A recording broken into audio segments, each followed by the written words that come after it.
1 वर्ष झाला आज साधारणतः माननीय प्रवीणजी आमदार म्हणून आपल्या मध्य नागपूरचं नेतृत्व करत आहेत.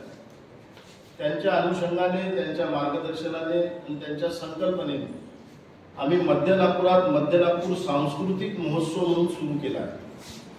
गेल्या 3 महिन्यापासून साधारणतः हा महोत्सव आमचा सुरू आहे. या महोत्सवाच्या अंतर्गत सर्वसामान्य जनतेपर्यंत जाणं, भेटणं, करणं, त्यांचा आनंद द्विगुणित करणं आणि या सर्व आपल्या संस्कृतीला कुठेतरी जपून ठेवणं हा माननीय प्रवीणजी दटके यांचा मानस आहे. या संकल्पनेतूनच प्रवीणजींच्या आम्ही आमदार सांस्कृतिक महोत्सव सुरू करून त्या आमदार महोत्सवात साधारणतः 5-6 घटक आम्ही घेतलेले आहेत. म्हणजे गेल्या 3 महिन्यापासून ते सातत्याने सुरू आहे.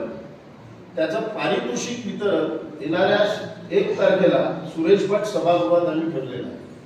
मग आम्ही या पूर्ण 3 महिन्याच्या कालावधीमध्ये घरगुती सजावट असेल, त्याच्या प्रमुख म्हणून आमच्या योगिता बुर्डे आणि त्यांची टीम आहे. मग गणपती सार्वजनिक उत्सव मंडळ असेल, या घरगुती गणपती सजावटमध्ये साधारणतः एक 800च्या जवळपास घरगुती सजावट आमची स्पर्धा झाली. 200 सार्वजनिक झाली, 800च्या जवळपास घरगुती झाली.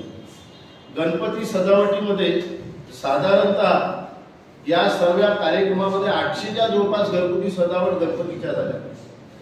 आणि एक आम्ही त्याच संदर्भात सार्वजनिक गणपती सजावट केली होती, त्याचं सांगत होतो की 800च्या जवळपास झाल्या. आणि एक रास गरबा आम्ही बनवल्या, म्हणजे घरगुती गणपती सजावट, सार्वजनिक गणपती सजावट आणि एक रास गरबा आम्ही महिलांकरता फक्त बनवला होता गाडी खाण्याच्या ग्राउंडवर. 3 दिवसीय होतं. पण त्या 3 दिवसीय रास गरब्यामध्ये आमचे अर्चनाताई डेहनकर माजी महापौर आहेत, त्या त्याच्या प्रमुख होत्या. त्याच्या साधारणतः 3 दिवसात 10,000च्या वर महिलांनी सहभाग घेतला आणि एक चांगला रास गरबा महिलांसाठी आम्ही तिथे चांगला करू शकतो. या सांस्कृतिक महोत्सवाच्या अंतर्गत आम्ही शिवकालीन किल्ले स्पर्धा घेतली होती. ते घरोघरी जाणे, लोकांना प्रोत्साहित करणे, किल्ले बनवणे, त्याची पाहणी करणे, त्याची टीम तयार करणे.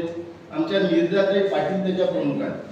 या गेल्या, त्यांनी भेटी दिल्या. साधारणतः 50च्या जवळपास असे साधारणतः शिवकालीन किल्ले स्पर्धा आम्ही केल्या. मग महिलांसाठी भव्य रांगोळी स्पर्धा पण आम्ही भरवली.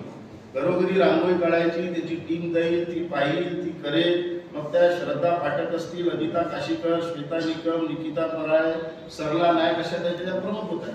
पण त्याचं कोऑर्डिनेट सर्व श्रद्धा पाठक करत होत्या. अशा साधारणतः 1,000-1,500 घरी आमचं साधारणतः या महिलांचं जाणं झालं रांगोळी स्पर्धेच्या निमित्ताने. हा सांस्कृतिक महोत्सवाचा 1,500 घरी रांगोळी भरवणं आणि जाणं हा एक फार मोठा टप्पा महिलांच्या दृष्टिकोनातून आमदारांच्या या सांस्कृतिक महोत्सवात होता. सार्वजनिक शारदा उत्सव मंडळ असेल, त्याच्यात आमचे रितेश पांडे होते.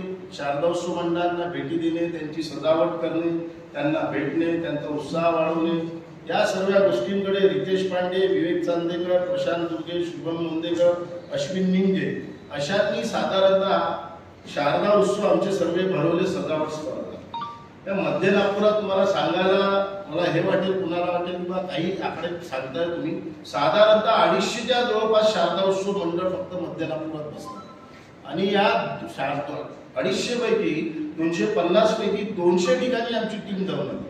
आणि 200 ठिकाणी सर्वांना पारितोषिक, प्रोत्साहन पारितोषिक, प्रथम पारितोषिक असा साधारणतः त्याचा कालावधी आम्ही सर्व ठरवला होता. क्रायटेरिया तो सर्व आम्ही आमच्या या सार्वजनिक शारदा उत्सव मंडळात आम्ही केला. इको फ्रेंडली गणेश मूर्ती प्रशिक्षण स्पर्धा आम्ही घेतली होती. आमच्या निर्जा पाटील त्याच्या प्रमुख होत्या, बाकी अन्य त्यांची टीम होती. या सर्व टीममध्ये लोकांनी गणपती बनवावा, गणपती बनवायला शिकावा, तो बाहेरच्या कलरचा असू नये, तो पर्यावरणपूरक असावा, तो चांगला असावा, अशी सर्व संकल्पना आम्ही या इको फ्रेंडली गणेश मूर्ती प्रशिक्षण स्पर्धेमध्ये घेतली. म्हणजे आम्ही प्रशिक्षणही दिलं आणि प्रशिक्षण देऊन त्याच्यातच त्यांची आपसातली स्पर्धा घेतली. याच्यात तुम्हाला फोटो वाटेल की साधारणतः एक 5 वर्ष वयाच्या मुलापासून तर 70 वर्षाच्या म्हातारीपर्यंत साधारणतः 1,500 तरुणी म्हातारे तुतारे जनतेने सहभाग घेतला. हा आकडा जरी आपल्याला असं वाटत असला तरी पहिलं वर्ष या सांस्कृतिक महोत्सवाचं होतं.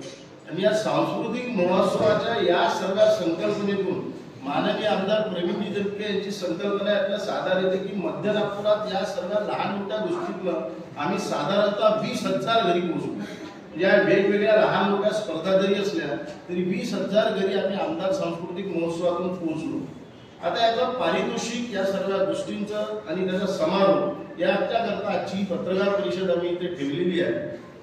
येणाऱ्या शनिवारी म्हणजे 1 तारखेला संध्याकाळी 5 ते 10 असं आम्ही ते पारितोषिक वितरण सुरेश भट सभागृहात म्हटलेलं आहे. याच्यात आपले सुप्रसिद्ध बासरी वादक शुभम चोपकर आणि त्यांचा बँड असा सर्व कार्यक्रम आम्ही तिथे ठेवलेला आहे.